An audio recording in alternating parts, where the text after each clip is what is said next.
Definitely the best investors are often former founders, so they have that empathy component.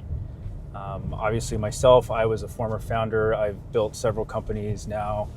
But I think when you get to the other side of the table on the investor side, I now have a fiduciary duty to be a good steward of capital to my investors, right? They're giving me their hard-earned money. They're trusting me to make investments that are in their best interests and ultimately return capital back to them in multiples, right? So for me, it's you got to really strip out the emotion. You got to look at things more objectively.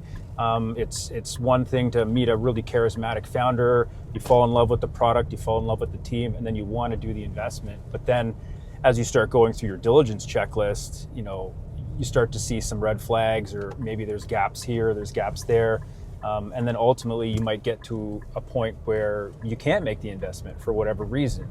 And I think for me, at least, the easiest way to do that on the investor side of the table is to have a really well-defined investment thesis